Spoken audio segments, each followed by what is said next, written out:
लेकिन मैं ही क्यों माँ, मैं ही क्यों?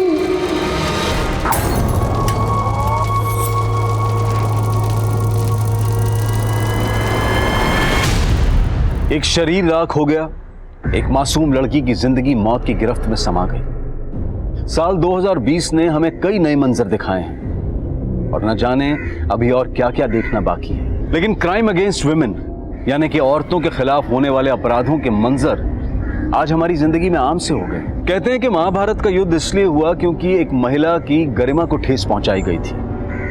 अगर महिलाओं के खिलाफ हिंसा का दौर यूं ही चलता रहा तो आने वाले वक्त में हम कई और महाभारतों के साक्षी बनेंगे। आज का ये केस भी एक महिला के साथ हुई अमानवीय हिंसा से जुड़ा है। यूपी के कानपुर शहर में घटी ये वारदात कैसे एक नेशनल इशू बनकर उभरी, आइए देखते हैं। कहते हैं प्रतिभा की कोई उम्र नहीं होती। इसी बात को कानपुर के आरपी इंजीनियरिंग कॉलेज के 3 विद्यार्थियों ने साबित कर दिखाया है। इन्होंने यूनिक स्पेस इनोवेशन की राष्ट्रीय प्रतिस्पर्धा के लिए एक थ्योरेटिकल मार्स लैंडर बनाया है। अब ये प्रोजेक्ट स्पेस रिसर्च इंस्टीट्यूट तक भी पहुंच गया है और वहाँ वैज्ञानिकों के साथ मिलकर ये विद्यार्थी रनिंग मॉडल बनाने पर काम करेंगे। रिमी, तुम इस टीम की लीडर हो, कैसा लग रहा है तुम्हें? बहुत प्राउड फील कर रहे हैं। अक्सर छोटे शहरों के बच्चों को अंडरएस्टिमेट किया जाता है। हम उम्मीद करते हैं कि हमारी ये जीत उन सभी बच्चों को प्रेरणा देगी जो छोटे शहरों से आते हैं। मुकुंद, तुम कुछ कहना चाहोगे? मैम, हमें शक था, मतलब हमें यकीन था कि हमें यकीन। मैडम, मुकुंद कहना चाह रहे हैं कि हम सब ने बहुत मेहनत की इस प्रोजेक्ट को बनाने के लिए और हमारी पूरी उम्मीद है कि हम जल्दी मार्स लैंडर का मॉडल एसआरए के सामने प्रेजेंट करेंगे। मुकुंद, माइक देख के तुम ऐसे नर्वस हो गए थे जैसे तुम्हारे सामने किसी ने बंदूक रख दी हो।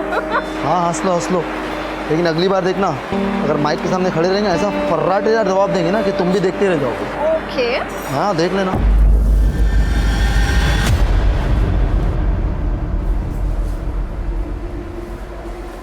हेलो, तुम ही जाओ, तुम्हारा दोस्त है, मेरा थोड़ी। हाय। हाय। नहीं, तो मुकुंद की बात पे ध्यान मत दो। चलो मैं बाकी करते। हाँ। रिमी, तुम बिल्कुल फिक्र मत करो। कॉलेज में किसी भी प्रकार के भेदभाव के लिए कोई जगह नहीं है। ओके, मैं किसी न किसी प्रोजेक्ट ग्रुप में नईम के लिए जगह बना लूंगा। Thank you sir. रिमी, एक मिनट। जी सर। मैंने कैंपस प्रोजेक्ट में तुम्हारे नाम के लिए रिकमेंडेशन भेजा था। शाम तक कंफर्मेशन आ जाएगी, हो सकता है कल तक गुड न्यूज मिल जाए। Thank you so much sir. हम सच में आपके बिना ये सब कभी नहीं कर पाते। कोई बात नहीं। Thank you. सॉरी, एक्चुअली जल्दी में भूल गया। लोग सही कहते हैं, प्रोफेसर एब्सेंट माइंडेड होते हैं। ओके। क्या बात है रिमी, हमारा आइडिया चोरी करके बड़ा नाम बटोरा जा रहा है। ये क्या बदतमीजी है रघु? अब कितनी बार बताए तुम्हें? वो तुम्हारे अकेले का आइडिया नहीं था, टीम का था। हम एक टीम थे, तुम्हें अलग रास्ता चुनना था, तो उसमें हमने कुछ गलत नहीं किया। और उल्टा वो जो तुम गंदी हरकत करने जा रहे थे। रिमी, तू भी कोई दूध की धुली भी नहीं है। लड़की होने का अच्छा फायदा उठाना जानती है तू। तुम कहना क्या चाहते हो? अब बोली बनने का नाटक मत कर। किस किस को नहीं फंसाया तूने अपनी खूबसूरती से? मुकुंद, नहीं, यहाँ तक कि प्रोफेसर बासु।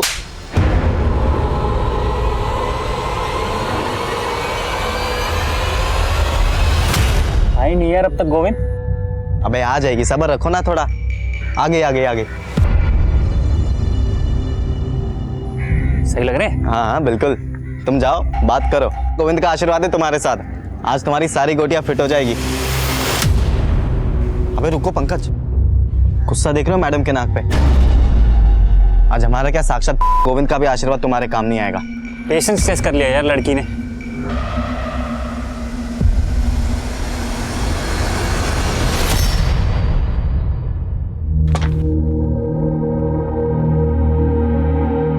कहाँ जा रही हो डिम्पी दी? घर, और कहाँ?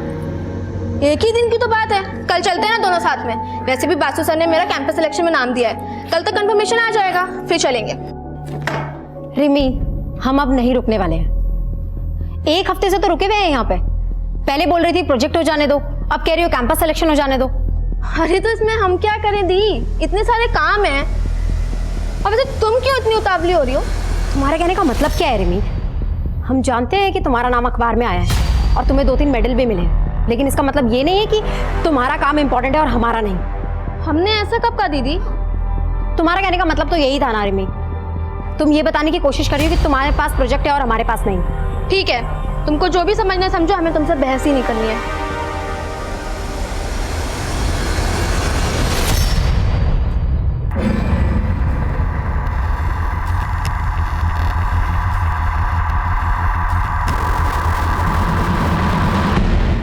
बोला था ना, she will not come. Plan successful. See you at 7:30। Bye.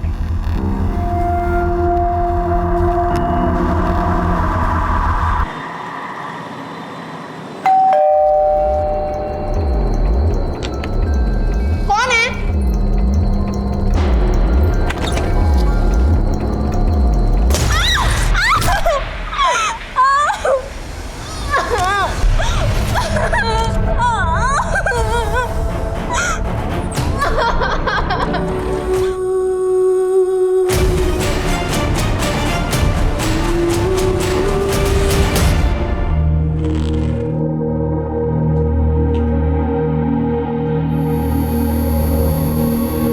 ये क्या है? अरे हमने दवाई खा ली है, भूल गई क्या? कल रात को दवाई खाई थी आपने, अभी नहीं खाई है, लीजिए। कल रात को खाई थी? ऐसा? लीजिए।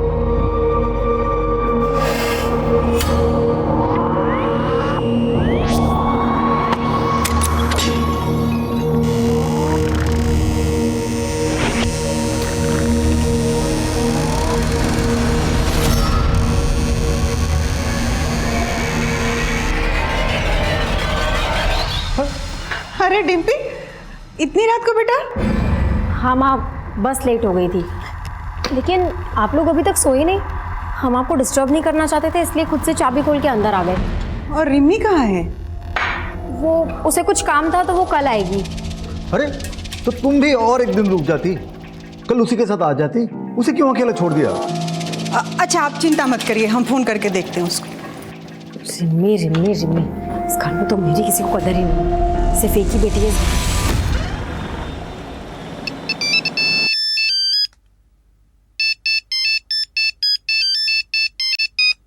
प्रदीप, हेलो।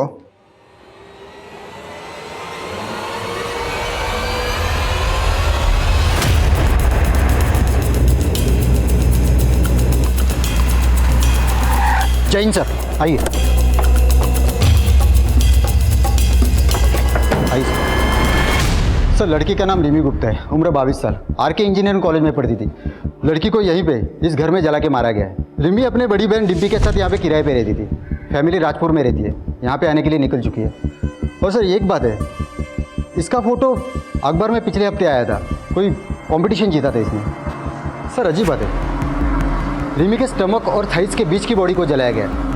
कातिल का इसके पीछे मोटिव क्या हो सकता है? मोबाइल भी नहीं मिला। अशोक जी। जी सर। कुछ मिला? नहीं सर, बड़ी अजीब बात है सर, ना ही दरवाजे पे ना ही कहीं और घर पे कहीं एक भी फिंगरप्रिंट नहीं मिला है। किलर बहुत शातिर है। हाँ सर, लगता है बहुत ही सावधानी से उसने सारे फिंगरप्रिंट साफ कर दिए।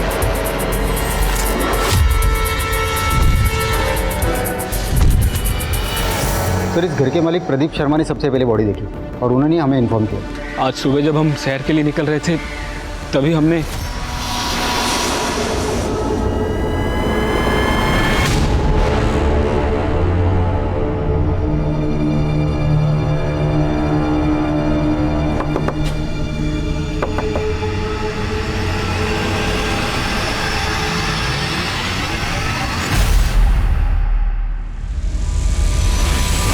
हम कसम से नहीं जानते साहब, किसने किया ये सब। हमारा इसमें कुछ लेना देना नहीं है साहब। घबरा क्यों रहे? घबराता तो गुनहगार है। पुलिस, क्या हुआ यहाँ पे? रिमी कहाँ है? रुकिए, आप आगे मत जाइए, रुकिए। अरे आप हमें अंदर क्यों नहीं जाने? हाँ मैं बताता हूँ क्या हुआ, लेकिन आप अंदर नहीं जा सकते। अरे रुकिए, दीजिए ना। रिमी, रिमी,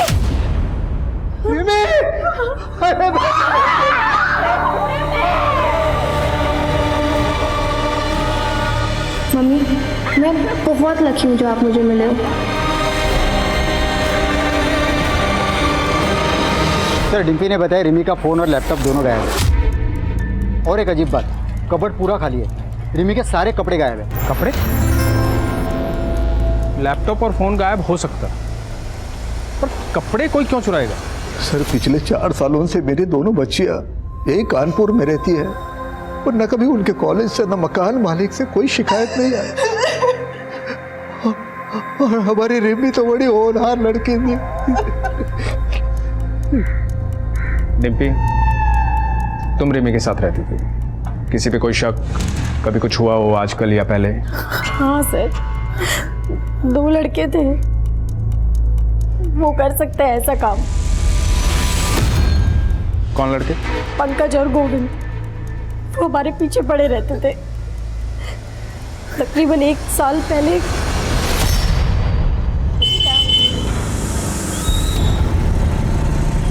धूप में चलोगी तो ढल जाओगी, चलो हम छोड़ देते हैं।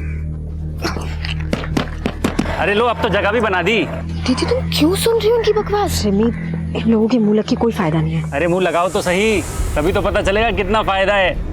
अच्छा, उतारू चप्पल, लगाऊं तेरे मुंह? चुपचाप निकल जाओ यहाँ से, वरना अभी पुलिस को कॉल करती हूँ मैं। निकलो। सॉरी मैडम, हम तो डर गए। अच्छा सुनो, प्लान में चेंज है। मीठी वाली को तुम रखो। पक्का रख ले? बिल्कुल रख लो। हम उन लोगों से इतना परेशान हो गए थे कि हमने वो मोहल्ला छोड़ दिया था, और जब हम यहाँ आए तो वो हमारा पीछा करते करते इस मोहल्ले तक आ गए। कहाँ रहते हैं पंकज और गोविंद, जानती हो? हाँ सर।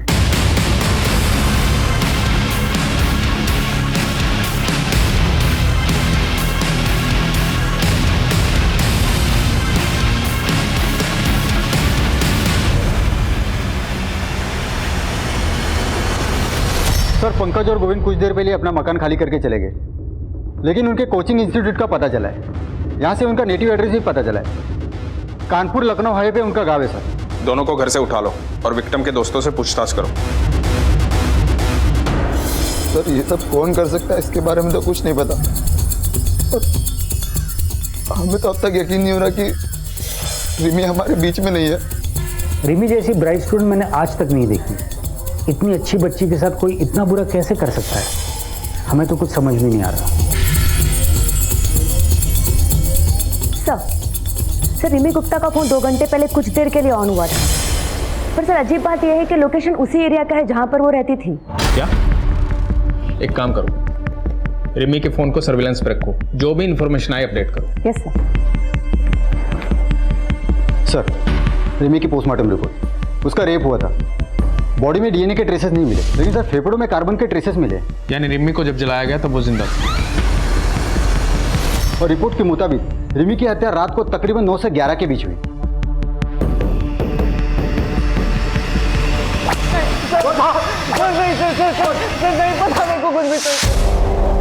बोलो।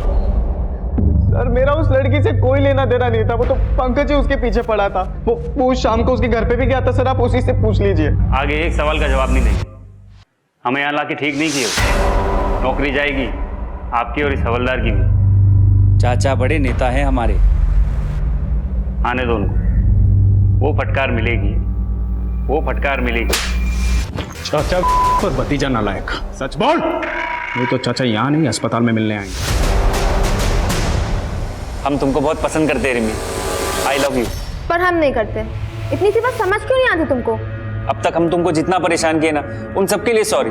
अगर तुम चाहते हो ना हम तुम्हें सच में माफ कर दें, तो हमको स्टॉक करना बंद कर दो बस। चलो जाओ। उसके बाद हम वहाँ से वापस आ गए, हमें नहीं पता फिर वहाँ क्या हुआ। चाचा के भतीजे। बोल, तुम दोनों ने मारा उसे, बोल। नहीं साहब, हमें कुछ नहीं पता साहब। ऐसे नहीं बोलने को।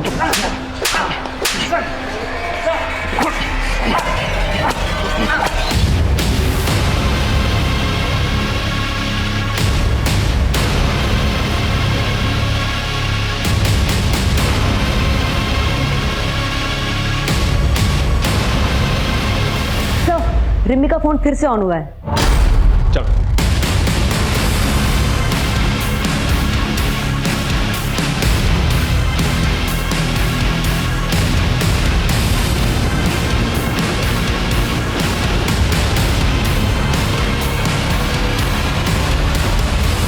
अरे पकड़ो इसे। अरे ये हमारा फोन है, फोन वापस दो। अरे रिमी दीदी का फोन अब हमारा है।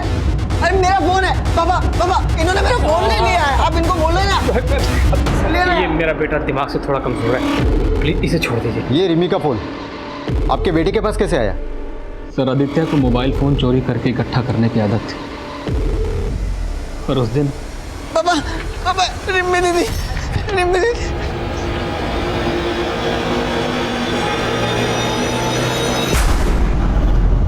रिम्मी दीदी।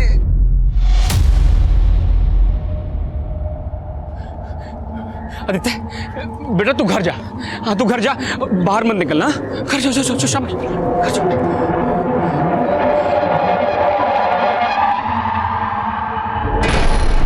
आदित्य आप रिम्मी को जानते हो? रिम्मी दीदी? हाँ रिम्मी दीदी। क्या किया आपने उनके साथ?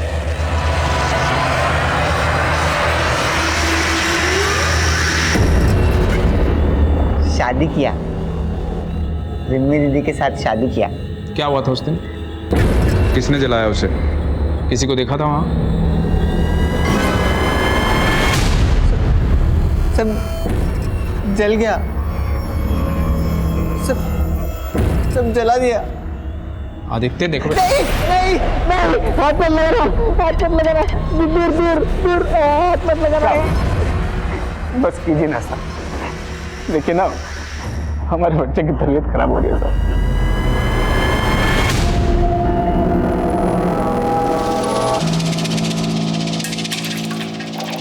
सर।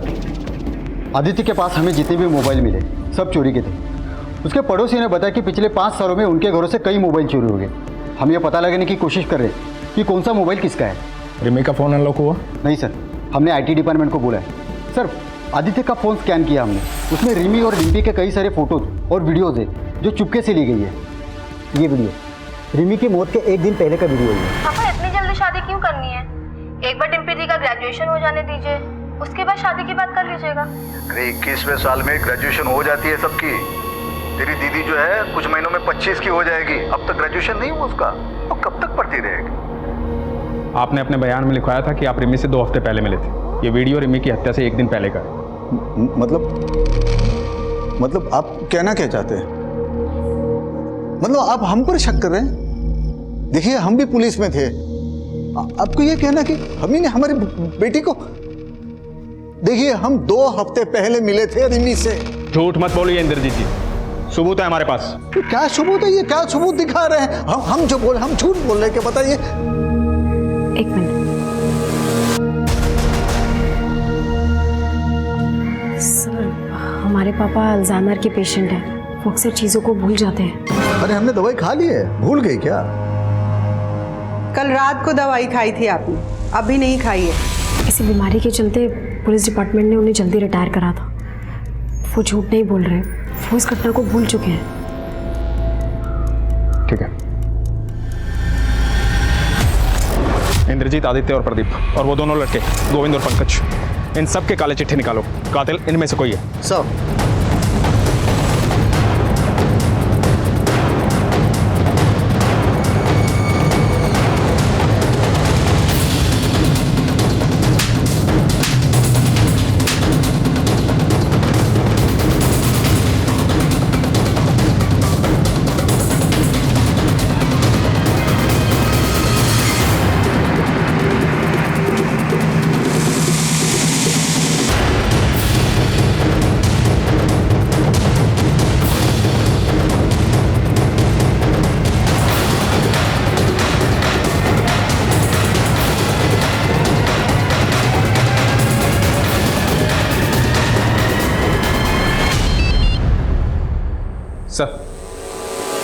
सर हम कोशिश कर रहे हैं सर। क्या हुआ सर? छुट्टी पे जा रहा हूं। 6 महीने तक रिमी गुप्ता का केस अखबारों की सुर्खियां बटोरता रहा, लेकिन पुलिस कातिल तक नहीं पहुंच पाई। अब पुलिस की क्षमता पर सवाल उठने लगे थे। हालात की गंभीरता को देखते हुए सीनियर ऑफिसर्स ने इस केस को एक स्पेशल इन्वेस्टिगेटिंग डिपार्टमेंट को सौंपने का फैसला लिया। पहली टीम के मुताबिक रिमी घर में अकेली थी और उसके सर पर किसी ने बियर की बोतल से हमला किया। अगर ये केस हमें पहले ही मिल जाता तो शायद कुछ हाथ भी लगता। अभी तो वक्त भी बहुत हो चुका है सर। आई थिंक कोई भी कॉन्क्लूसिव एविडेंस मिलना बहुत मुश्किल होगा। हाँ ना धीरज, 6 महीने गुजर चुके हैं और हमारे सामने सस्पेक्ट की लंबी लिस्ट है। काम मुश्किल ज़रूर है पर नामुमकिन है। सर रिमी के पिता खुद एक रिटायर्ड पुलिस ऑफिसर और सस्पेक्ट लिस्ट में है। आपको क्या लगता है सर, क्या एक पिता अपनी बेटी को? हमने ऐसे कितने केसेस देखे हैं जहाँ पे रिश्तों की मर्यादा को लांघा गया है। और सबसे इंपॉर्टेंट बात, फॉरेंसिक और क्राइम सीन से कोई फिंगरप्रिंट्स नहीं मिले।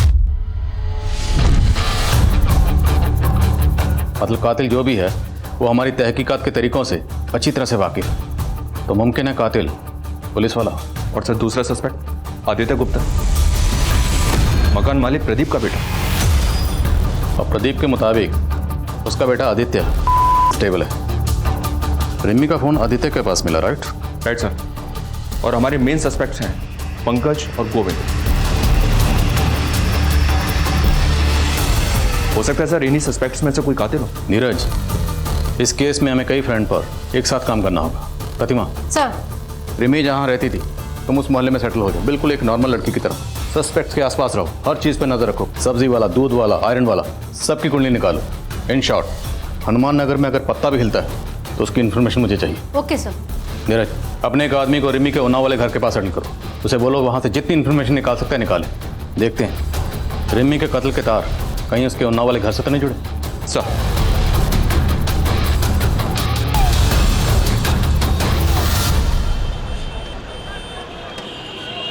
एक पिता अपनी बेटी को सपनों की ऊंची उड़ान उड़ता हुआ देखना चाहता था, लेकिन आज उसकी तस्वीर के सामने बेबस और लाचार खड़ा हुआ है।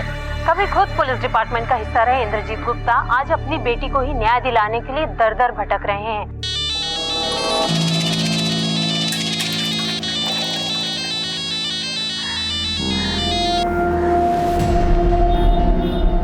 बोला था ना मुझे भी फोन मत करना, मैं खुद से करूंगी।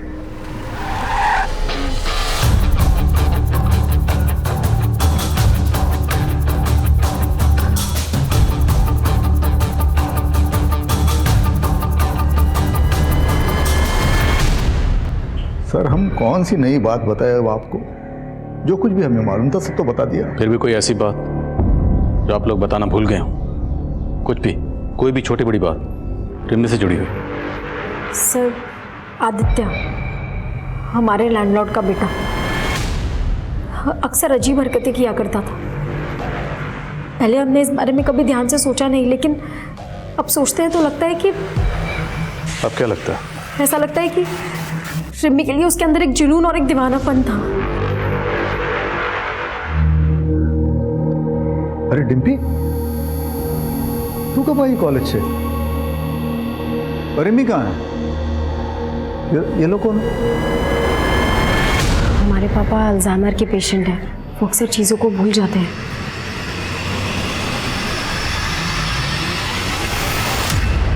अब हम क्या बताएं साहब कि हमारा बेटा आदित्य कहाँ चला गया। पुलिस में भी कंप्लेन लिखवाई है लेकिन पुलिस भी उसको ढूंढ नहीं पा रही। चला गया मतलब?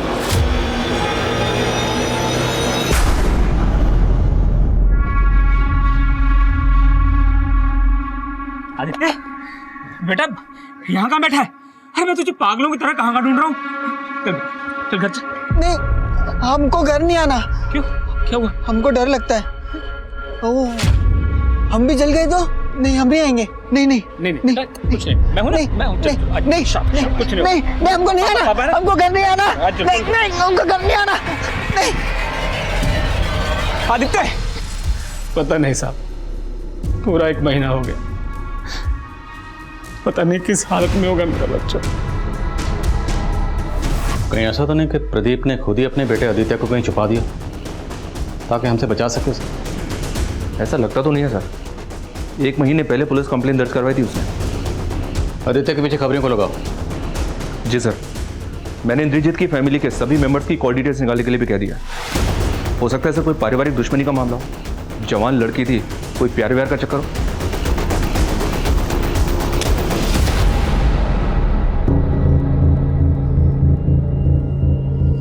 रिमी का कत्ल हनुमान नगर में हुआ जहां पर वो किराए पर रहती थी। उस वक्त उसके पेरेंट्स उन्नाव में थे।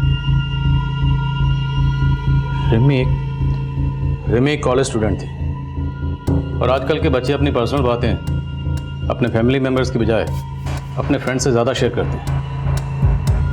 लेकिन पिछली टीम ने ना तो रिमी के किसी दोस्त के बारे में, ना टीचर के बारे में और ना ही कॉलेज के बारे में कोई इन्फॉर्मेशन नहीं दी। और मुझे लगता है कि तहकीकात का सबसे बड़ा लूप होल यही है।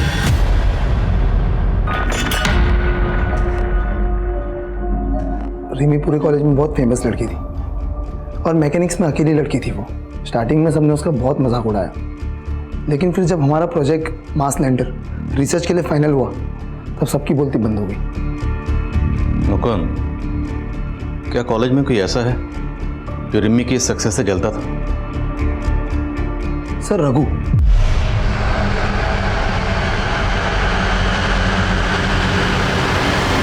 रघु रिमी से बहुत नाराज था। पहले वो भी हमारी टीम में था।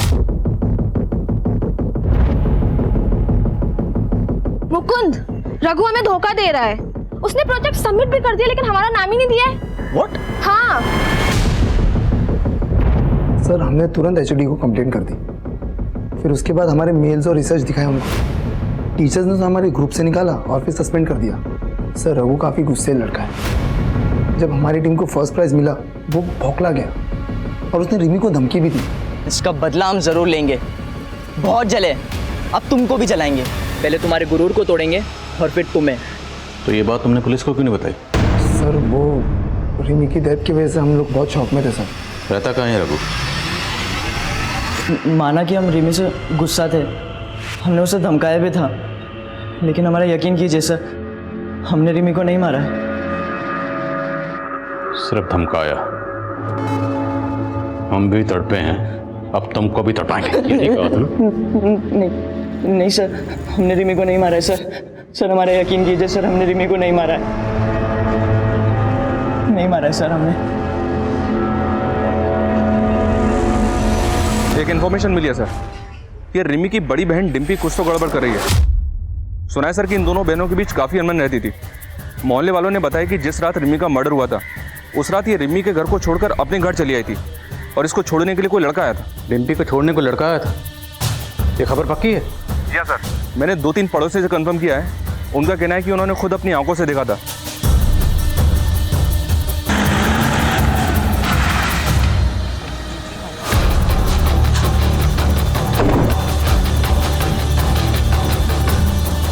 डिम्पी झूठ मत बोलना। कातिल की रात तुम किस लड़के के साथ थे? सब हम किसी लड़के के साथ नहीं थे। हम तो सीधा कानपुर से बस लेके अपने घर आए हैं। लगता है तुम्हें भी अपने पापा की तरह भूलने की आदत हो गई। लेकिन एक बात याद रखना, जितना ज्यादा झूठ बोलोगी उतना ज्यादा फंसोगी। सर हम उस रात अपने बॉयफ्रेंड नील के साथ थे। कानपुर से कितने बजे निकले? शाम को 7 बजे। घर कितने बजे पहुंचे? करीबन 12 बजे। हमारी बहन रिमी का कत्ल हुआ 9 से 11 के बीच। इस बीच कहाँ थे? वो नील का जन्मदिन था, हम उसी के साथ थे। सर उस रात हमारा जन्मदिन था, तो मैंने और डिम्पी ने डिसाइड किया कि हम दोनों मेरे घर पर कुछ टाइम स्पेंड करेंगे और उसके बाद मैं अपनी गाड़ी से डिम्पी को उसके घर उन्नाव छोड़ दूंगा। इस नील के कॉल रिकॉर्ड्स निकलो, देखते हैं इसकी बात में कितनी सच्चाई है। सर क्या आपको लगता है कि रिमी की मौत की जिम्मेदार उसकी बहन डिम्पी है? खून के रिश्ते कितने भी गहरे क्यों ना हो, लेकिन नफरत और जलन की आग किसी भी रिश्ते को जलाकर खाक कर देती। निप्पी ने हमारे सामने आदित्य का नाम दिया। हो सकता है उसने खुद से और अपने बॉयफ्रेंड नील से ध्यान हटाने के लिए किया।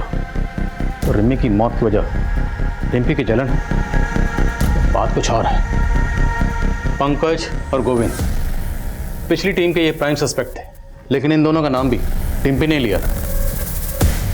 उठाओ इन दोनों। तुम्हारी वजह से हमें यहाँ बार बार लाया जा रहा है। हमें भी पता है तुम हमें दोस्त दोस्त बोल कर ना हमारे आगे पीछे काहे घूमते हो, समझे? अब ज्यादा जबान चलाई ना तो उखाड़ के जेब में डाल देंगे। क्या बोले बे? क्या करोगे बे? अबे एक तो गलती तुम करो, सदा हम भुगते हैं। हाँ सब तुम्हारी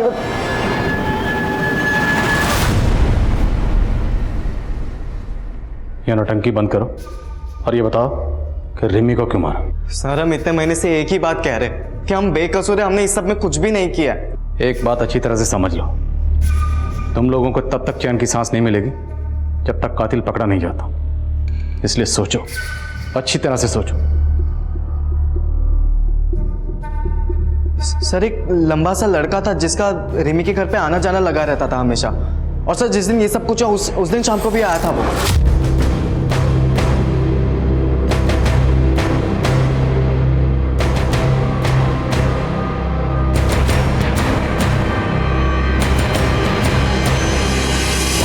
कौन था वो लड़का?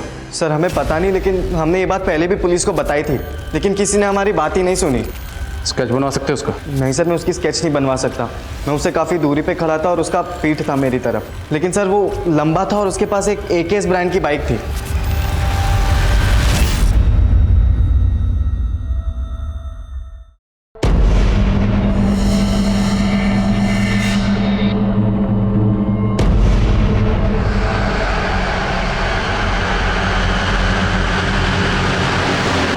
संदिग्धों की लंबी लिस्ट में एक और व्यक्ति शामिल हो गया था, जिसका ना तो कोई नाम था और ना ही कोई चेहरा, लेकिन पुलिस पूरी शिद्दत के साथ हर नए उभरते एंगल को टटोल रही थी। एक तरफ पुलिस एक एक कड़ी जोड़ रही थी और वहीं दूसरी तरफ रिमी के परिवार वाले धीरे धीरे अंदर ही अंदर टूटते जा रहे थे। पापा, थोड़ा सा खाना खा लीजिए। नहीं खाना है हमें।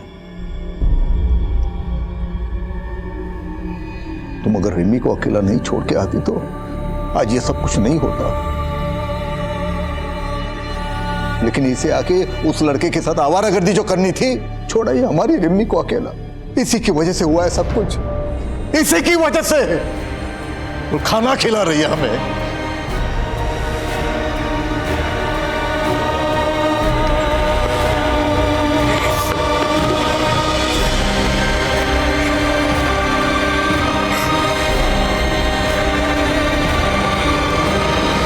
डम डेटा से कंफर्म हो गया, रिमी का जिस रात को कत्ल हुआ उसी रात रिमी के मोहल्ले में नईम सरफराज नाम के लड़के का फोन एक्टिव था। नईम सरफराज ये रिमी का दोस्त है ना? हाँ सर, हम उस शाम रिमी के घर गए थे, उसे कॉन्ग्रेचुलेशन कहने। उसका कैंपस सिलेक्शन जो हो गया था। रिमी के तो और भी बहुत दोस्त थे, तो सिर्फ तू ही क्यों गया? सर हम और रिमी एक दूसरे से बहुत प्यार करते थे। नईम, क्या हुआ? मिठाई लाए हो? क्या बात है?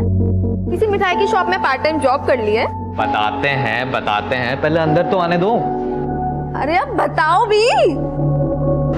सबसे पहले तो ये मुंह मीठा करो। बात ये है, जो हमारी मोहतरमा है मिस रिमी गुप्ता, उनका कैंपस सिलेक्शन हो गया है, वो भी एक मल्टीनेशनल कार मैन्युफैक्चरिंग कंपनी में। क्या? Oh my God, I'm so happy.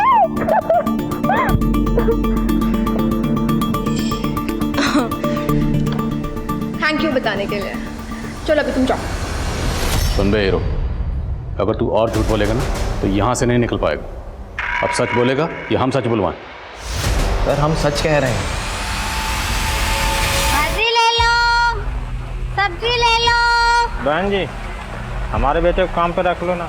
नहीं नहीं, अब मुझे किसी भी काम की जरूरत नहीं है। रख लो बहन जी, पैसे की बहुत जरूरी है। सब ऐसे ही बोलते हैं। मेरे सामने बैठ के रोता था राजू, देखो क्या हुआ, 2 महीने का एडवांस लेकर भाग गया। अरे सीता दीदी, तुम्हें भी कोई बेवकूफ बना सकता है? ये बात मैं नहीं मान सकती। मैं भी ऐसा ही सोचती थी कि मुझे कोई नहीं बना सकता है, पर ये राजू बड़ा ही चालाक निकला। कौन है ये महान हस्ती? जरा मुझे भी दर्शन कराओ उस राजू के। अरे 8-10 महीने पहले रहने आती ना, तो उस कमीने राजू के दर्शन करा देती मैं तुमको। मतलब 8-10 महीने पहले वो भाग गया? नहीं नहीं, ये कोई 6-7 महीने पहले चला गया था। बड़ा ही लड़कीबाज था।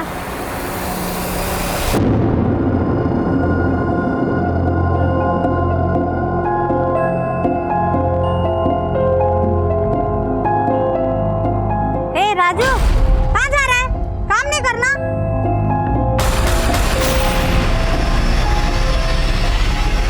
भले ही दावे के साथ कुछ नहीं कहा जा सकता, लेकिन धीरज, फिर भी इस लीड को इग्नोर नहीं कर सकते। लेकिन सर, इस आदमी के बारे में हमें और कुछ नहीं पता है। ना कोई नंबर है, ना कोई एड्रेस है। डम डेटा के डिटेल्स में भी किसी भी प्रोफाइल से मैच नहीं करता। मोहल्ले के सब्जी वाले के अलावा किसी ने इसके बारे में कुछ नहीं बताया। प्रतिमा, तुम श्योर हो वो सब्जी वाली सच बोल रही है? सर इतने नामों को हमने टटोला, इस आदमी को भी टटोल कर देख लेते हैं। एक काम करो, कत्ल के 7 दिन पहले का डम डाटा निकालो, उसमें जितने भी प्रोफाइल्स हैं सारे प्रोफाइल से स्केच मैच करो, शायद कुछ मिल जाए। और मोहल्ले में भी सबको ये स्केच दिखाओ, शायद कोई क्लू मिले।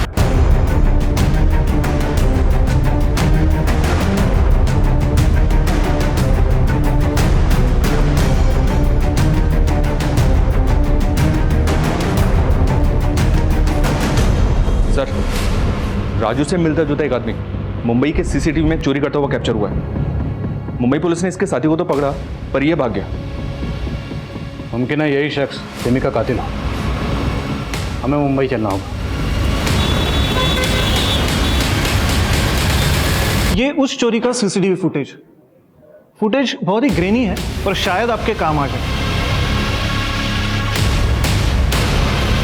और एक बात, आप जिसे राजू कह रहे हैं उसका असली नाम योगेंद्र है। उसी का साथी गौतम ने हमें खुद बताया। हम गोरखपुर के रहने वाले हैं साहब, और योगेंद्र हमसे कुछ महीनों पहले कानपुर के स्टेशन पे मिला था।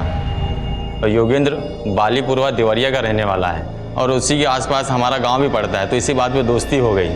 और योगेंद्र ही हमको मुंबई लाया था, चोरी का प्लान बनाया था। खुद तो पूरा माल लेके फरार हो गया और हम फंस गए यहाँ। बालीपुरवा में कहाँ रहता है? एड्रेस मालूम है उसका? नहीं साहब, ना हमने कभी पूछा और ना कभी उसने बताया। सर, यहाँ बालीपुरा में पता किया तो पता चला कि स्केच में मिले हुए आदमी का नाम व्यास साहू है, लेकिन इसने 3 साल पहले इस गांव को छोड़ दिया था। इसकी स्टोरी काफ़ी इंटरेस्टिंग है सर। कहते हैं व्यास एक नाजायज़ औलाद है, और इसी वजह से इसका बाप इसकी माँ को बहुत पीटता था। व्यास ने बचपन में ही अपराध की दुनिया में कदम रख दिया था। लेकिन सर, व्यास की माँ मालती का कहना है कि वो पिछले कई सालों से इसके टच में नहीं है। व्यास की माँ मालती का कॉल रिकॉर्ड्स निकलो और उसका फ़ोन सर्विलेंस पे डालो। हो सकता है वो हमसे झूठ बोल रही है। Okay sir.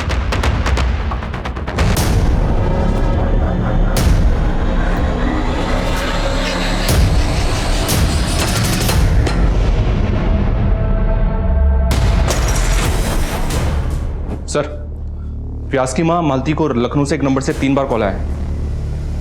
ये खबर पढ़ो। 2 दिन पहले लखनऊ में स्वाति नाम की लड़की का रेप किया गया। यानी कि योगेंद्र उर्फ राजू उर्फ व्यास शायद इस वक्त लखनऊ में? करेक्ट। लखनऊ पुलिस से कांटेक्ट करो, इससे पहले वो वहाँ से फरार हो। हमें से पकड़ना। सर, जिस नंबर से व्यास की माँ को कॉल आ रहे थे वो आपके एरिया में ही एक्टिव है।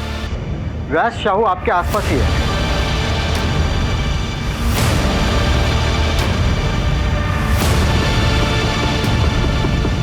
सर, वो आ रहा है।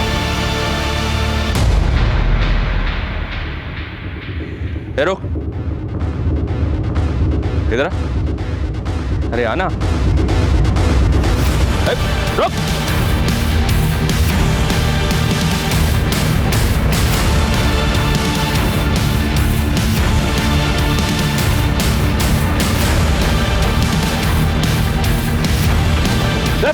उधर। राजू उर्फ योगेंद्र उर्फ व्यास साहू, बहुत शौक है ना तुझे लोगों को तड़पाने का। अब तू तड़पेगा।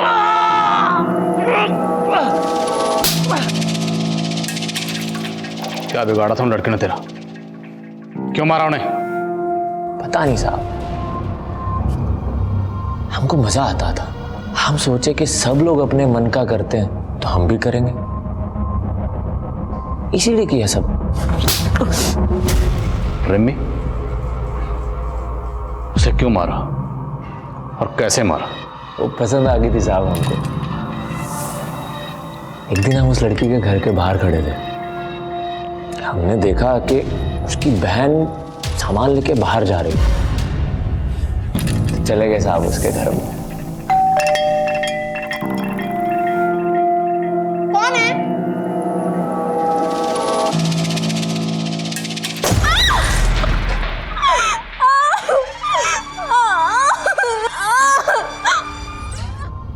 तो हम कुछ दिन के बाद की ट्रेन पकड़ के मुंबई पहुंच गए। तो कानपुर स्टेशन पे हमारी मुलाकात हुई गौतम से। हम दोनों ने मिलकर खूब चोरियां की साहब। तो जो कीमती सामान चुराता था उसका क्या करता था? वो तो हम लोकल चोर बाजार में बेच देते थे साहब।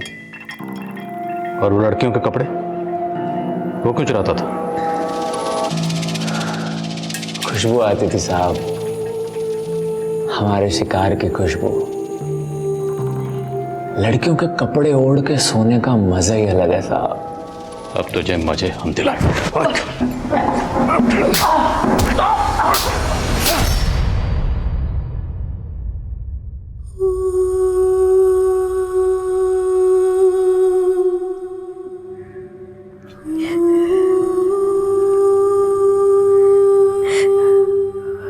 मुझे माफ कर दीजिए पापा।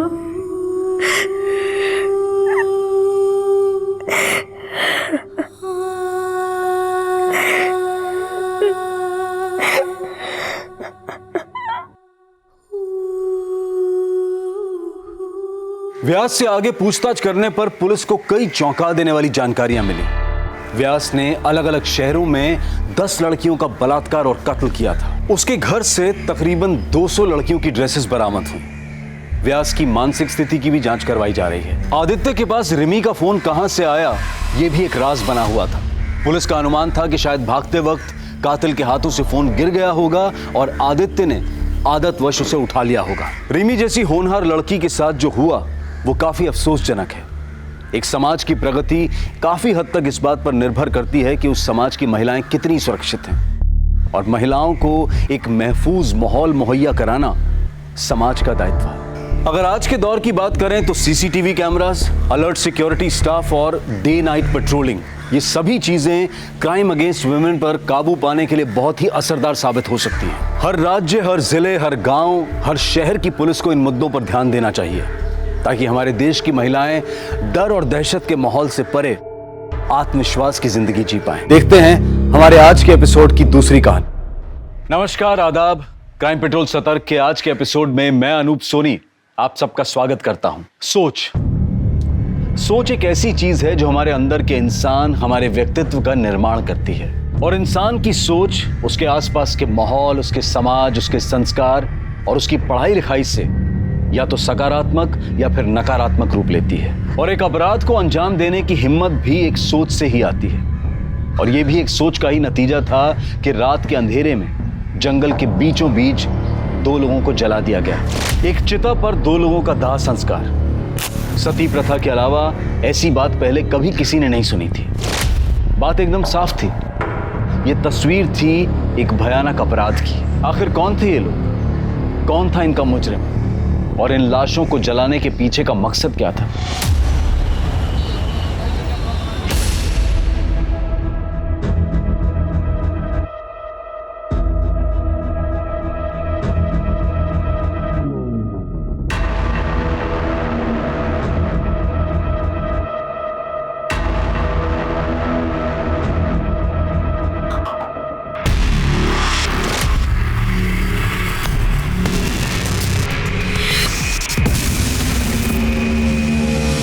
सर, ये मेरी बेटी प्रियंका कल रात से घर से गायब है, अब तक नहीं लौटी। आपका नाम? मैं सुरेंद्र सिंह, ये मेरी पत्नी है प्रतिभा। जी, मैं प्रियंका का मामा सुरेश। क्या लगता है आप लोगों को कहाँ जा सकती है आपकी बेटी? सर, प्रियंका खुद से कहीं नहीं गई है सर। मतलब? देखिए, जो भी बात है साफ साफ बताइए, क्या कहना चाहते हैं? जीजा जी, दीदी आप लोग बताते क्यों नहीं है कि आपके चेहरे पे ये चोट, ये निशान कैसे आया है? देखिए, डरने की कोई बात नहीं, साफ साफ बताइए बात क्या है। सर, ये लोग डर रहे हैं, अपनी बदनामी से डर रहे हैं। दरअसल प्रियंका को किडनैप किया गया है सर। किडनैप किया गया है? जब तक आप हमें डिटेल में नहीं बताएंगे हम आगे कैसे बढ़ेंगे? दीदी, जीजा जी आप लोग बताइए ना, आखिर आप लोग के सामने ही तो उसे किडनैप किया गया था ना। सर, कल शाम हम दोनों घर पे चाय पीते हुए बैठे थे, तब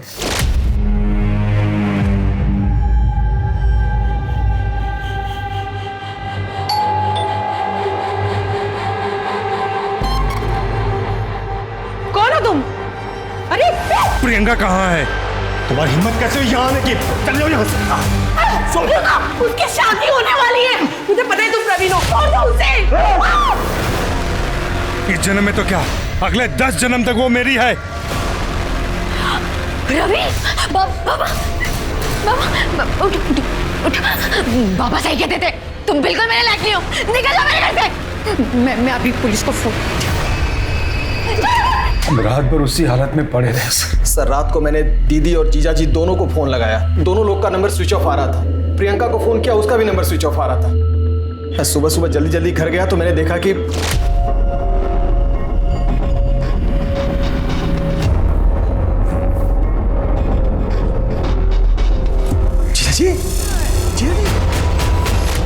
सर मैंने इन लोगों को कन्विंस किया कि चल के पुलिस कंप्लेन करें। वो लड़का है कौन? सर प्रवीण वर्मा नाम है उसका। सर सोशल मीडिया पर उसकी फोटो है सर, ये। आप लोग पूरे यकीन के साथ कह सकते हैं वो मंकी कैप वाला लड़का यही था? कहाँ से? प्रियंका के कॉलेज में एडमिशन लेने के बाद से इस प्रवीण ने उसका जीना हराम कर दिया।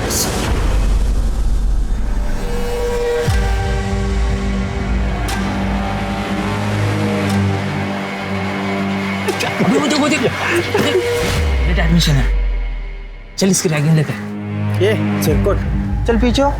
तू जाएगा रैगिंग लेने? मैं जाऊंगा रैगिंग लेने। ये रैगिंग लेने लायक नहीं है।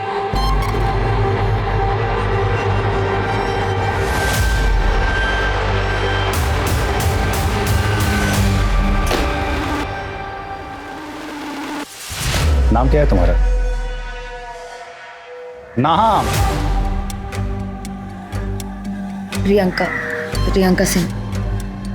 ए सब लोग सुनो रे, इधर इधर आओ। ये रहो, इधर आ, फोन कट, इधर आ।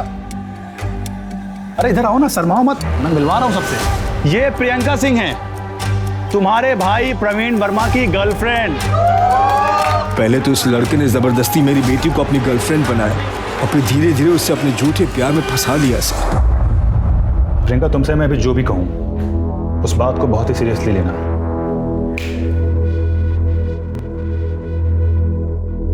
देखो, जब तुम्हें मैंने पहली बार देखा था ना, तभी मुझे तुमसे प्यार हो गया था। मुझे पता है तुम्हें यकीन नहीं हो रहा होगा। ये देखो,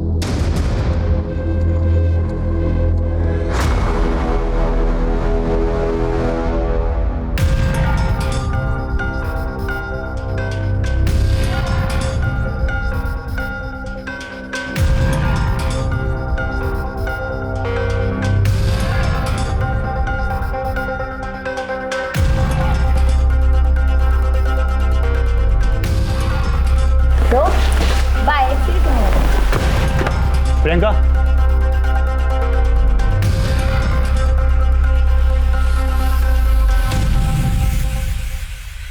प्रियंका, तू उस लफंगे के साथ? तो अंदर से तुझे बताता हूं मैं, चल अंदर। अब तो तुम्हारा इस गली में नजर भी आया तो तेरी हड्डियां तोड़वा दूंगा। प्रवीण वर्मा की कोई हड्डियां तोड़वाए इस पूरे आगरा में कोई पैदा नहीं हुआ अभी तक। ये ऐसे कैसे बात कर रहा तू? आप प्रियंका के पापा हैं, उसकी देखभाल कीजिए। अगर उसे एक भी खरोंच आई ना, तो आप सबको इतनी खरोंचे दूंगा कि जिंदगी भर याद रखोगे। तू हमें सिखाएगा कि हमें प्रियंका को किस तरह रखना है? मैं अच्छी तरह जानता हूं तुम जैसे लोगों को। भोली भाली लड़कियों को पहले फंसाते हो, फिर उनके साथ। प्यार करता हूं मैं प्रियंका से, शादी करना चाहता हूं। अब आप लोग को बता दिया ना, शादी की तैयारियां शुरू कीजिए। और अगर किसी भी चीज़ की जरूरत पड़े ना, तो दामाद समझकर हक से मांग लेना। चलते हैं, पाई लगे।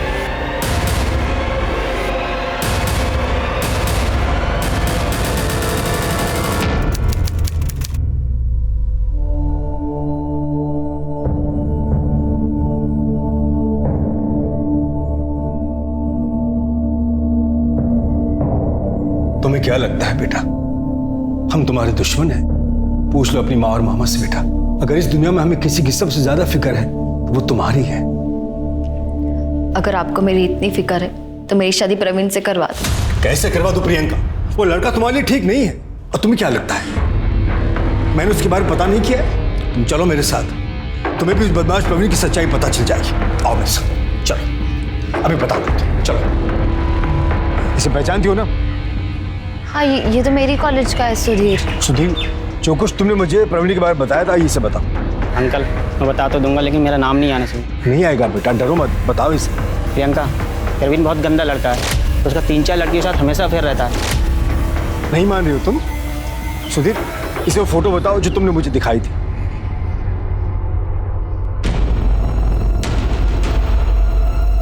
देख ली प्रवीण की सच्चाई? हो गया विश्वास?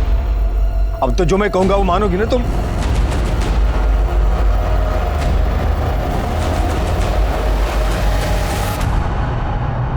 कृष्णा, बैठे रहो, वो खोलो। देखो भाई, एंगेजमेंट तो हमें बहुत जल्दबाजी में करनी पड़ी। तैयारी करने का, सजावट करने का मौका ही नहीं मिला। पर तुम लोग की शादी हम लोग धूमधाम से करेंगे। बिल्कुल कृष्ण बेटा, शादी की सारी जिम्मेदारी हमारी। एक काम करो ना, आज से ठीक 1 हफ्ते बाद अपने परिवार और दोस्तों को लेकर अग्रसेन हॉल्स ठीक 8 बजे पहुंच जाना, ठीक है? जी।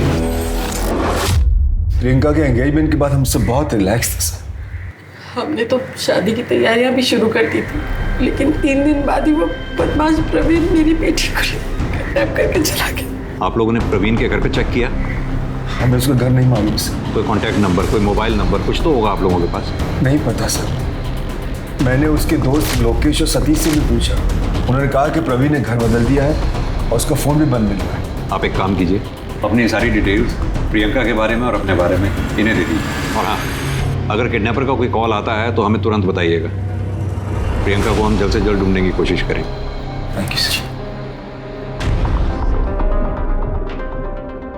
सबसे पहले इस प्रवीण वर्मा के बारे में पता करो। प्रवीण वर्मा, प्रियंका सिंह, दोनों की फोटोग्राफ हाईवे पुलिस और आसपास के पुलिस स्टेशन में सर्कुलेट करा दो और अपने खबरी नेटवर्क को भी एक्टिवेट करो। सर मुझे लगता है कि ये प्रवीण वर्मा अपने घर में ही छुपा हो। तो इसका घर का पता कॉलेज में जरूर होगा। ये कॉलेज स्टूडेंट यूनियन का प्रेसिडेंट है। जितनी जल्दी हो सके उसे वहाँ से अरेस्ट करो। मिश्रा, इससे पहले कि ये केस मीडिया के हाथ लगे, हमें जल्द से जल्द इसे सॉल्व करना होगा। सर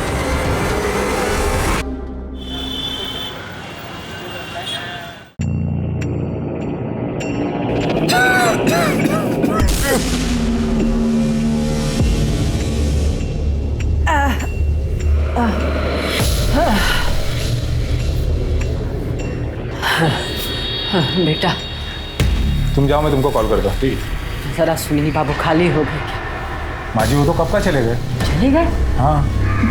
मैं पिछले 3 घंटे से यहाँ बैठी हूँ, कब चले गए, कहाँ चले गए? कहाँ गए हो तो मुझे नहीं मालूम। आप ऐसा कीजिए, कल आ जाइए। मैं सब समझती हूँ, तुम सब मुझे जानकर परेशान कर रहे हो ना। मैं पिछले 3 दिन से रोज यहाँ आके बैठती, लेकिन कोई मुझे मेरे बेटे राजकुमार के बारे में कुछ बताता क्यों नहीं?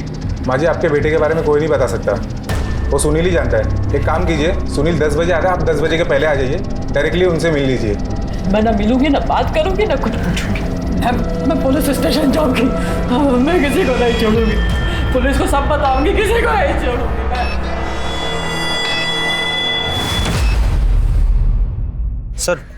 सर ये रहा प्रवीण का नया एड्रेस।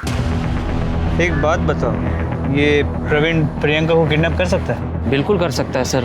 वो प्रियंका को पाने के लिए कुछ भी कर सकता है। वो प्रियंका से बहुत प्यार करता है सर। इस प्रवीण का प्रियंका के अलावा किसी और के साथ कोई चक्कर, कोई अफेयर? सर प्रियंका के मिलने के पहले प्रवीण अलग ही लड़का था, बहुत सारे अफेयर्स थे उसके।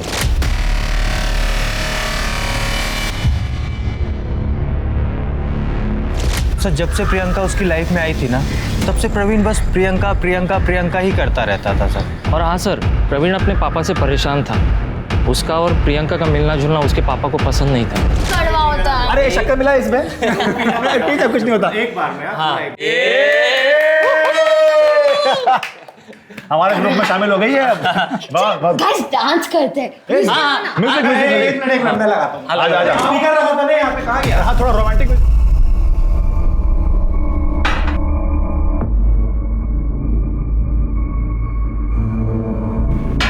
वाह वाह वाह, बस दारू और लड़कीबाजी करते रहो तुम। और लड़की तुम्हें शर्म नहीं आती है? अपना घर परिवार छोड़ के ये 3 जवान लड़कों के साथ तुम दारू पी रही हो? तुम्हारे घर वाले कुछ पूछते नहीं है तुम्हें? पापा प्लीज, ये प्रियंका है हमारी दोस्त, और हम दोनों बहुत जल्द शादी करने वाले हैं। शादी? अगर इसके अच्छे लक्षण होते ना तो तुम्हें सही रास्ते पर लाती, खुद एंट्रेंस एग्जाम देती और तुम्हारे लिए प्रेरणा बनती। नालायक। पापा अगर आप प्रियंका की इज्जत नहीं करोगे तो जब ये बहू बन के इस घर में आएगी तो फिर आपकी इज्जत कैसे करेगी? ये लफंगी हमारे खानदान की बहू बनेगी। इसे हमारे खानदान की बहू बनाने से पहले मैं तुम दोनों को जिंदा जला दूंगा। ठीक है। तुम्हारा कहने का मतलब है कि बाप बेटा दोनों ही शॉर्ट टेम्पर्ड है। बेटा लड़की से प्यार करता है और बाप उस लड़की से नफरत। सर अक्सर देखा जाएगा तो बाप अपने बेटे के प्यार में घुटने टेक देता है, मगर बेटी हो तो बात अलग है। मिश्रा एक काम करो, प्रवीण के घर जाओ, पता करो वहां प्रियंका है या नहीं। सर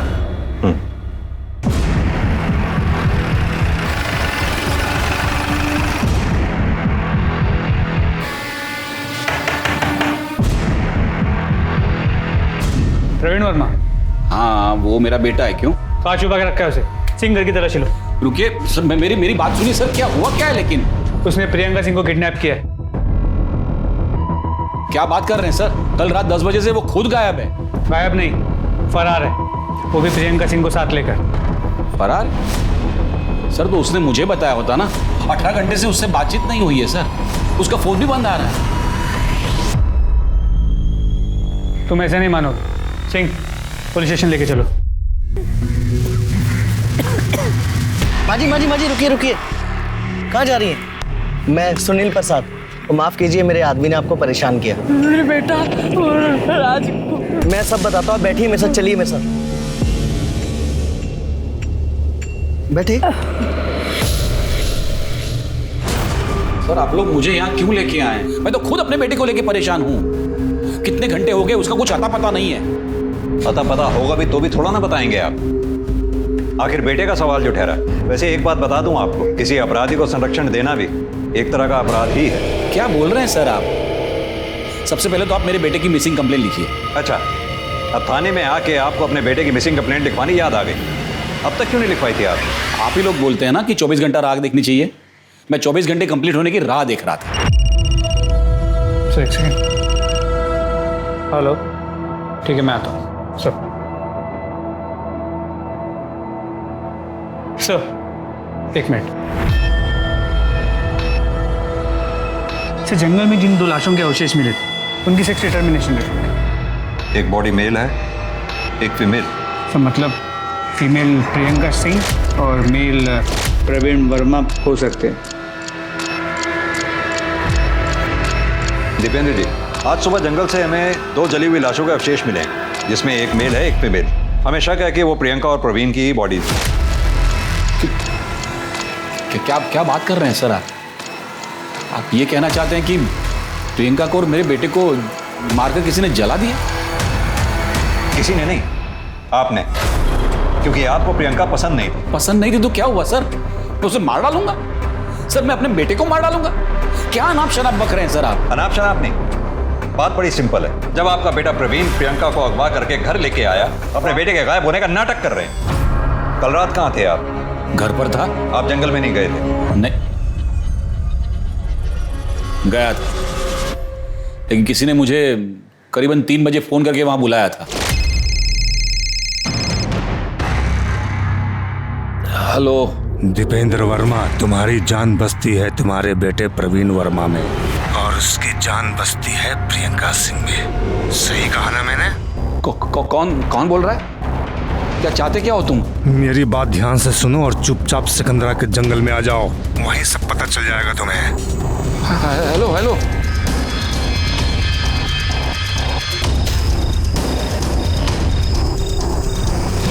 मैं 4:30 बजे तक वहां था। मुझे लगा प्रियंका के साथ वहां मुझे प्रवीण भी मिलेगा, लेकिन प्रियंका प्रवीण तो क्या, वहां कोई इंसान भी नहीं दिखा मुझे। फिर तो आपको वहां कोई जलती हुई चिता भी नजर नहीं आई होगी। चिता? हाँ, दूर कुछ जल तो रहा था। मतलब सर आप ये कह रहे हैं कि मेरे बेटे को उस चिता में किसी ने जला दिया? सर मेरी तो कुछ समझ में नहीं आ रहा है। लेकिन हमारी समझ में सब आ रहा है, क्योंकि आपको लगा कि पुलिस आपके मोबाइल के लोकेशन रिकॉर्ड्स निकलवाएगी, आपकी पोल खुल जाएगी, इसलिए आप हमारे सामने खड़े होकर ये फोन का नाटक कर रहे हैं। नहीं सर, मैं झूठ नहीं बोल रहा हूँ सर। ये आप मेरे मोबाइल में कॉल लॉग में देख लीजिए, नंबर, ड्यूरेशन, टाइम सब होगा इसमें। मिश्रा, इस नंबर की डिटेल निकलवाओ। सर मैं कहता रहा मेरे बेटे को कि दूर रहे। जब से ये लड़की प्रियंका मेरे बेटे के जीवन में आई है ना, उसके जीवन में ग्रहण लग गया है सर। कहना क्या चाहते हैं आप? सर मैं आपको प्रियंका की पूरी कहानी सुनाता हूँ।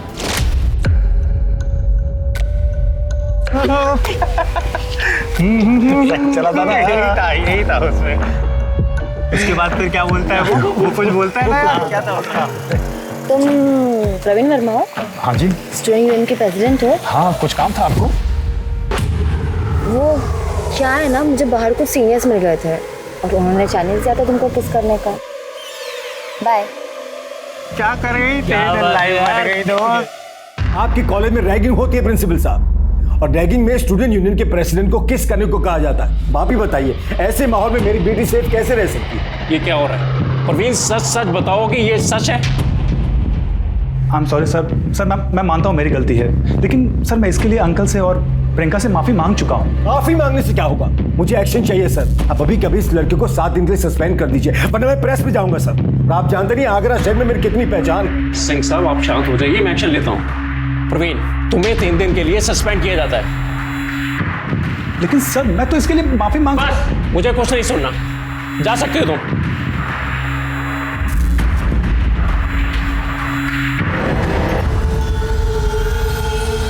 मुझे ना अभी 3 दिन कॉलेज कैंपस में कहीं नहीं आना चाहिए। भाई प्रिंसिपल ने तुझे क्लास में आने से मना किया, क्लास से रेस्टिकेट किया है। कैंटीन में आके समोसे खा सकता है, टेंशन मत ले, समोसे खा ले, पकड़। अरे खा ना, इतना क्यों सोच रहे हैं? खा ले, कुछ नहीं होता।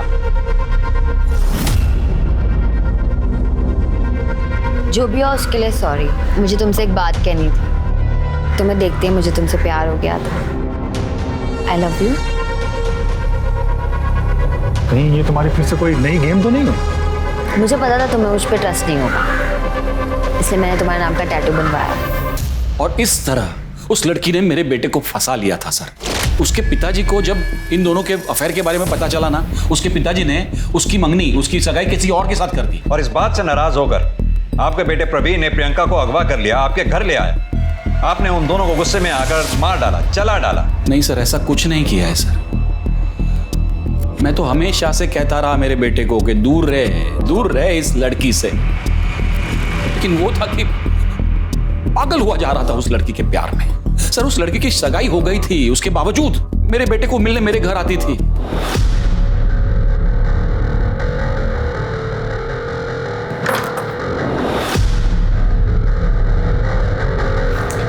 नमस्ते अंकल। नमस्ते छोड़ो, प्रियंका तुम्हारी सगाई हो गई है ना, फिर तुम प्रवीण को मिलने यहाँ क्यों आती हो? वो तो मम्मी पापा को शक ना हो इसलिए उनकी खुशी के लिए कर ली, लेकिलेकिन मैं प्यार रवीन से ही करती हूँ। प्रवीण, इस लड़की के लक्षण मुझे अच्छे नहीं लग रहे। देखना एक दिन तुम्हें बर्बाद करके छोड़ेगी ये। उस लड़की ने मेरे बेटे को बर्बाद कर दिया सर, मार डाला। ये दीपेंद्र वर्मा के बयान के बाद तो मामला और उलझा गया है। दीपेंद्र वर्मा की माने तो प्रियंका गलत थी, प्रियंका के घर वालों की माने तो प्रवीण गलत था। सर दोस्तों से बातचीत में एक बात तो क्लियर हुई कि प्रियंका और प्रवीण एक दूसरे से प्यार करते हैं और शादी भी करना चाहते हैं। तो ये पॉसिबल है कि प्रियंका को प्रवीण के पास्ट के बारे में पता चल जाए, उसने सारे रिश्ते तोड़ दिए, तो प्रवीण ने गुस्से में आके उसे किडनैप कर दिया। तो फिर इन दोनों लाशों के जलने का मामला क्या है? दीपेंद्र वर्मा को उसी रात क्राइम स्पॉट पे आने के लिए फोन आता है, ये महज इत्तेफाक नहीं हो सकता। मिश्रा, कहीं ऐसा तो नहीं दीपेंद्र वर्मा को ये लगा हो कि उसको मोबाइल लोकेशन रिकॉर्ड से उसकी पोल खुल जाएगी, उससे बचने के लिए वो हमें ये कहानी सुना रहा हो? सर एक चांस ये भी है कि दोनों परिवारों के अलावा कोई और भी है जिसे प्रियंका और प्रवीण के रिश्ते से प्रॉब्लम हो सकता है। इस एंगल को भी खुला रखो और ये प्रियंका के मंगेतर के बारे में जानकारी निकलवाओ। जी सर। दामिनी, ये जंगल से जो हमें 2 लाशें मिली, इन दोनों का DNA टेस्ट कराओ और दोनों फैमिली से मैच करा के देखो। सर ये दीपेंद्र और उसके बेटे दोनों के कॉल रिकॉर्ड्स और मोबाइल लोकेशन रिकॉर्ड्स निकलवाओ। उस कॉलर की भी डिटेल्स निकलवाओ जिसने दीपेंद्र को जंगल में आने के लिए फ़ोन किया। जी सर, पर साथ साथ प्रियंका की फैमिली के सभी मेंबर्स के कॉल रिकॉर्ड्स और मोबाइल लोकेशन रिकॉर्ड्स भी निकलवाता हूँ। ठीक है। और एक बात, ये दीपेंद्र वर्मा को तब तक बैठा के रखो जब तक DNA रिपोर्ट ना आ जाए। सर। दामिनी, वो क्राइम स्पॉट से जो जला हुआ मोबाइल मिला था उससे कुछ रिकवर हुआ? नो सर टेक्निकल एक्सपर्ट्स ने पूरी कोशिश की पर फोन पूरी तरह से जल चुका है सर। चिताओं को जलाने के लिए बहुत सी लकड़ियों की जरूरत पड़ी होगी। ये लकड़ियां कहीं से तो आई होंगी, पता करो ये लकड़ियां कहां से खरीदी गई हैं। अगर इसका भी पता चल जाता है तो इस केस को सॉल्व करने में बहुत मदद मिलेगी। Right sir.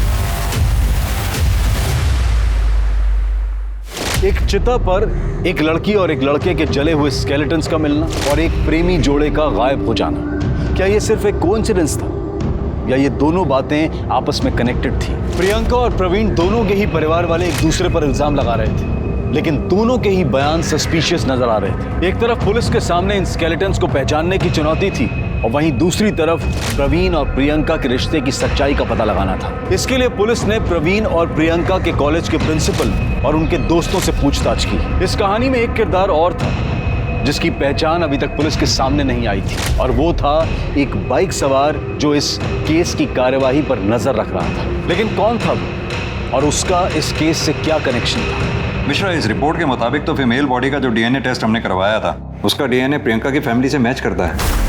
इसका मतलब वो फीमेल बॉडी प्रियंका की है। जी सर, लेकिन मेल बॉडी का डीएनए दीपेंद्र से मैच नहीं करता। मतलब वो बॉडी प्रवीण वर्मा की नहीं। तो फिर किसकी है वो बॉडी? सर मुझे लगता है कि ये सब कुछ प्रवीण वर्मा की सोची समझी साजिश।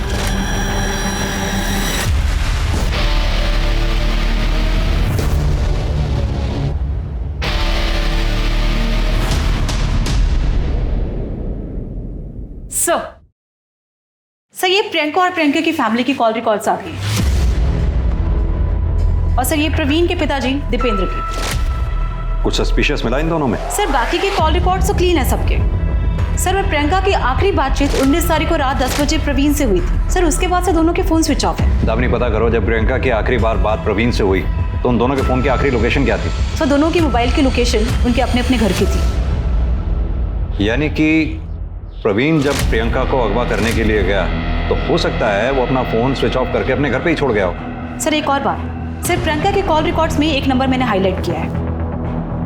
सर ये नंबर, सर इस नंबर पे प्रियंका की काफी बार बातचीत हुई पर कॉल की ड्यूरेशन काफी कम थी। किसका नंबर है? सर गुलशन शर्मा। सर मोबाइल कंपनी से मैंने इसके बारे में पता किया है। इसका फोन अभी तो स्विच ऑफ आ रहा है और जो रजिस्टर्ड एड्रेस है वो भी फेक है। सर मोबाइल कंपनी से मैंने इसकी फोटो मंगवा ली। सर ये दामिनी, सर पता करो ये गुलशन शर्मा कौन है और इसका प्रियंका से क्या लेना देना है। और हाँ, वो प्रियंका की बॉडी के अवशेष प्रियंका के घर वालों को हैंड ओवर कर दो। सर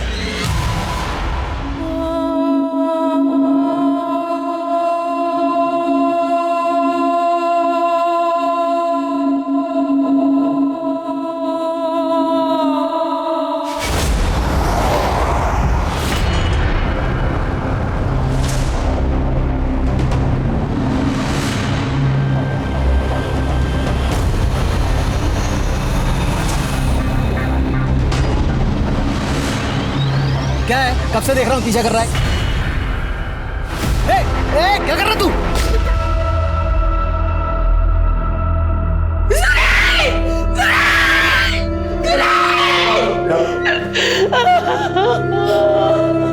प्रतिभा जी, आपको क्या लगता है आपके भाई सुरेश सिंह को किसने मारा हो? कैसे बता सकते हैं? सुरेंद्र जी, क्या ये काम प्रवीण वर्मा का हो सकता है?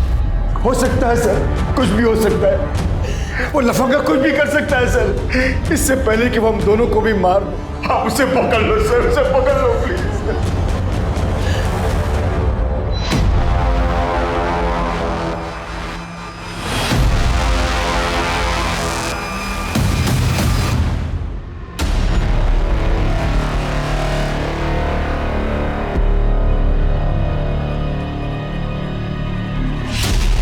बेटा,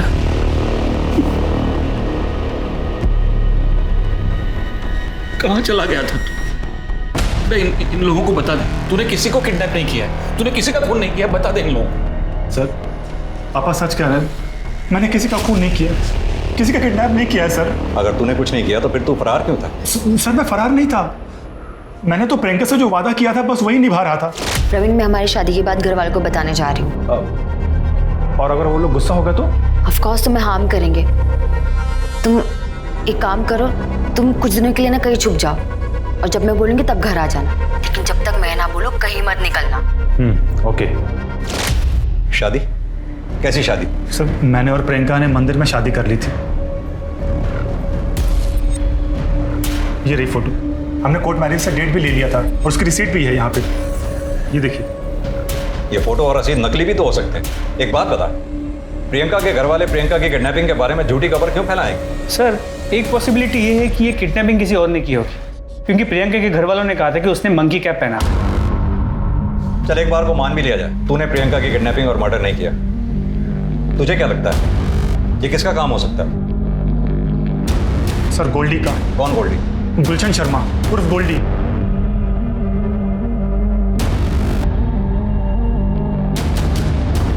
ये क्या वो? हाँ मैडम, ये वही गोल्डी है। सर ये तो प्रियंका के पीछे पागलों की तरह पड़ा हुआ था।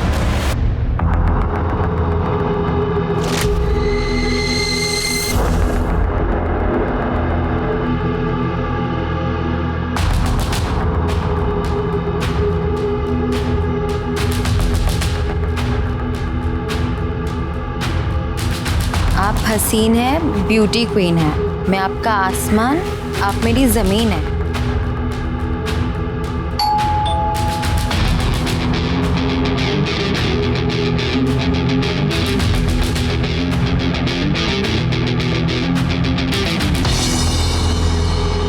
टू माई लव प्रियंका, सिर्फ और सिर्फ आपका गोल्डी। कौन है ये गोल्डी और ये सामने क्यों नहीं आता ये? मुझे कैसे पता कौन है? होगा कोई सन की। अरे जिसे जानती नहीं उसका गिफ्ट क्यों एक्सेप्ट करना? चलो चलते हैं यहाँ से।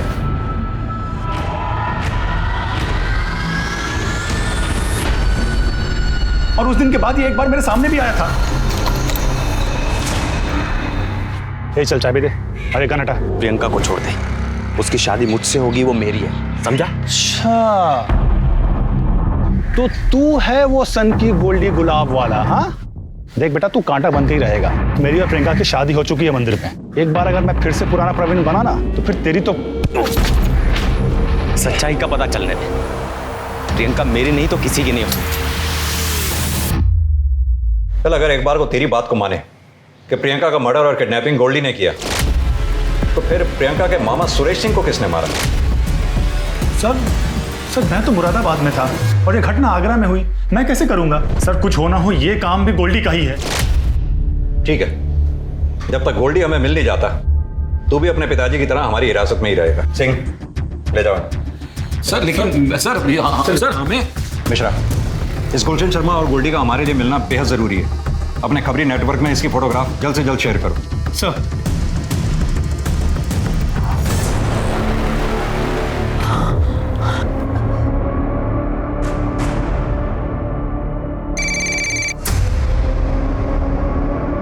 हाँ भाई बोल।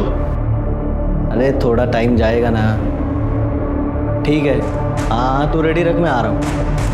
अरे बोला ना एक बार।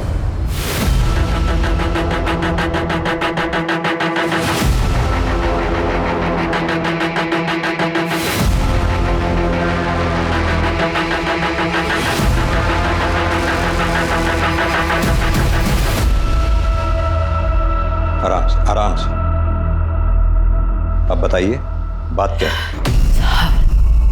साहब मेरा बेटा राजकुमार, उसको मर के इतने दिन हो गए, पर मुर्दा घर वाले उसकी लाश नहीं दे रहे। क्यों? मुझे उसके एक्सीडेंट में मरने की खबर एक दिन बाद मिली। गांव से यहाँ तक आते आते 3 दिन और बीत गए। मुर्दा घर वालों ने बोला कि उसकी लाश को मेडिकल कॉलेज में पढ़ाई के लिए दे दिया है। तो आपने मेडिकल कॉलेज पता किया? उन लोगों ने बोला कि वहाँ पर कोई लाश नहीं आई है। अब मैं वापस मुर्दा कर गई, पर वहाँ का अटेंडेंट कभी मिलता ही नहीं था। फिर जब मैंने पुलिस स्टेशन आने का सोचा, यहाँ पे शिकायत करने आई, तो वो मेरे पीछे पीछे आया, मुझे बेला फुसला के अपने साथ ले गया। हाँ सर, ये अम्मा सही कह रही है। मैंने पुलिस स्टेशन के बाहर देखा था, ये अम्मा एक बाइक पे बैठ के जा रही थी। मैं बड़ी मुश्किल से अपनी जान बचाकर वहाँ से भाग कर आई हूँ साहब। कौन था वो आदमी? उसका नाम पता है आपको? सुनील प्रसाद। वो घर याद है जहाँ आपको उसने बांध के रखा था? हाँ साहब याद है, कल याद है साहब। बता राजकुमार की बॉडी का बताता हूँ सर। बता सर, वो 3 दिन तक बॉडी किसी ने क्लेम नहीं की, तो इसलिए मैंने मेडिकल कॉलेज के स्टूडेंट को पढ़ाई के लिए बॉडी दे दी।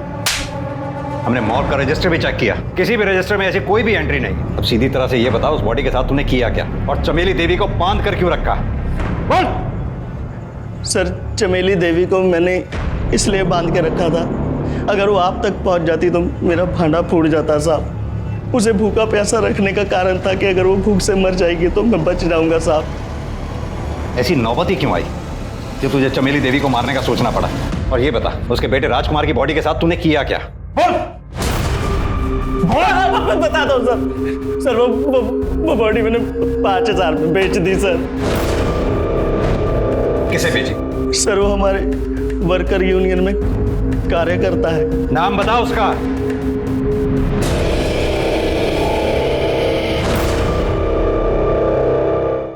ये है वो सुरेश सिंह। जी सर। सर मांजरा कुछ समझ में नहीं आ रहा। प्रियंका के मामा सुरेश ने पहले प्रियंका का मर्डर किया और फिर एक बॉडी खरीदी जो हो सकता है राजकुमार की।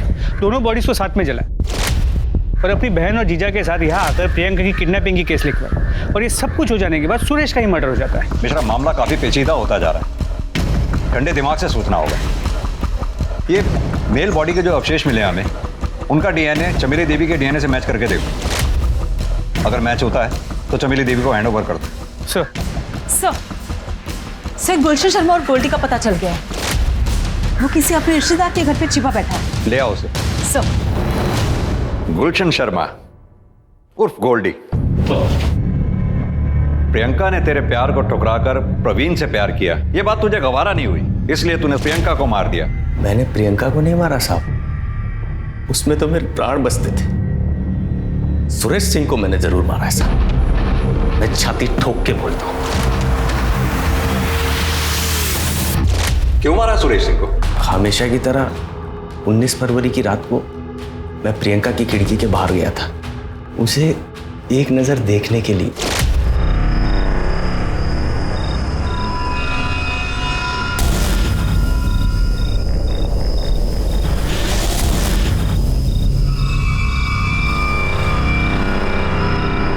उस वक्त तो मैं वहां से चला गया, लेकिन प्रियंका गाड़ी में ऐसे बैठी जैसे कि बेहोश हो। बाद में मुझे पता चला कि वो मर गई साहब। तब मुझे पूरा यकीन हो गया कि सुरेश ने ही उसको मार डाला साहब। तुझे ये लगा कि सुरेश सिंह ने प्रियंका को मार डाला, इसलिए तूने सुरेश को मार डाला। क्या प्रूफ है तेरे पास? तूने अपनी आंखों से देखा था सुरेश को प्रियंका को मारते हुए? हाँ देखा था ना साहब, मन की आंखों से देखा। सुरेश ने ही मारा था मेरी प्रियंका को। उसके साथ क्या किया मैंने? मेरी जिंदगी तो प्रियंका की है। अब आपको मुझे जो सजा देनी है दे दो। तुझे क्या सजा देनी है ये कोर्ट डिसाइड करेगी। पुलिस ने गुलशन वर्मा उर्फ गोल्डी पर सुरेश सिंह के मर्डर का एक अलग से केस तैयार किया और चार्जशीट फाइल कर दी। और प्रियंका सिंह मर्डर केस में भी उसे पुलिस ने रिमांड पर ले लिया। प्रियंका सिंह मर्डर के मामले में पुलिस ने गोल्डी को तोड़ने के लिए हर तरह के हथकंडे अपनाए, लेकिन कोई भी नई इंफॉर्मेशन या सबूत सामने नहीं आया। प्रवीण के पास मर्डर का स्ट्रॉन्ग मोटिव था। उसका अचानक गायब हो जाना, उसके पिता दीपेंद्र का आधी रात को अननोन कॉल पर क्राइम सीन पर जाना, ये सब पुलिस को अटपटा तो लग रहा था, लेकिन पुलिस के पास इन दोनों के खिलाफ कोई पुख्ता सबूत नहीं था। उधर वो मेल डेड बॉडी का डीएनए चमेली देवी से मैच कर गया, जिससे प्रूव हुआ कि उस रात प्रियंका के साथ चमेली देवी के बेटे की लाश को जलाया गया था। फिर पुलिस को खबरी के जरिए उस आदमी का पता चला जिसने वारदात की रात प्रियंका सिंह और चमेली देवी के बेटे राजकुमार की लाश को जलाने के लिए लकड़ियां दी थी। सर ये जगदीश शमशान भूमि का चौकीदार, इसी ने लकड़ियां बेची। नहीं साहब, मैंने किसी बाहर वाले को लकड़ी नहीं बेची। झूठ बोलता है। देख, मुझे पूरी सच्चाई पता है। तू जुए में बहुत पैसे हारा था, तुझे पैसों की जरूरत थी, और 19 तारीख की रात अचानक से तूने अपना पूरा उधार चुकता कर दिया। कहाँ से आया पैसे? लकड़ियां बेची ना तूने? लकड़ियां बेची ना? सब वो लकड़ियां मैंने। आप जैसे लोगों का मुझे समझ में नहीं आता, पुलिस को ऐसे नाच क्यों नचाते हो? अब नजरें झुकाने से क्या फायदा? सीधी तरह से यह बताओ कि अपनी बेटी प्रियंका को क्यों और कैसे मारा? प्रवीण, मैं हमारी शादी के बारे में सबको बताने जा रही हूँ, लेकिन जब तक मैं ना कहूँ कहीं मत निकलना, ठीक है? क्या हुआ जीजी, क्या हो गया? इन सबको अपनी काली करतूत बता दो। हाँ बताऊंगी, चिल्ला चिल्ला के बताऊंगी। और मैंने मंदिर में शादी कर ली और हम कोर्ट में भी शादी करने जा रहे हैं।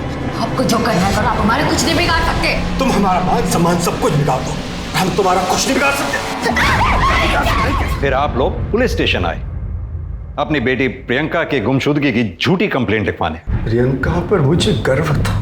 बचपन से लेकर जवानी तक उसको मैंने एक बेटी की तरह पाला, और उसके प्यार और शादी वाली बात में बर्दाश्त नहीं कर पाया, और उस गुस्से ने मेरे हाथों मेरी बेटी का खून करवा दिया। गुस्सा नहीं, सोच, एक गलत सोच तुम्हारे झूठे अहंकार पे हावी हो गई, जिसकी वजह से अपनी बेटी प्रियंका का कत्ल कर दिया, ऑनर किलिंग। सुरेंद्र सिंह, तुम्हें ऐसी सजा दिलवाऊंगा, कोई भी माँ बाप ऑनर किलिंग से पहले 10 बार सोचेगा। प्रियंका सिंह मर्डर केस में प्रियंका के पिता सुरेंद्र सिंह के साथ साथ उसकी मां प्रतिभा सिंह पर भी केस चलाया गया और दोनों को सजा भी हुई। ऑनर किलिंग ये एक बेहद गंभीर विषय है। विकास के इस दौर में लोग अपनी बेटियों को आज scientist, sports person, pilot, doctors, engineer और ना जाने क्या क्या बना रहे हैं, लेकिन उन्हें अपनी मर्जी का जीवन साथी चुनने का हक नहीं देते। हमारे समाज के लिए बहुत ही शर्मनाक बात है। प्रियंका के पिता ने एक संसार को ना बसने देने की जिद में अपने हंसते खेलते परिवार को बर्बाद कर दिया। अब मैं अनूप सोनी आपसे विदा लेता हूं, फिर मुलाकात होगी क्राइम पेट्रोल सतर्क में एक और नए केस के साथ।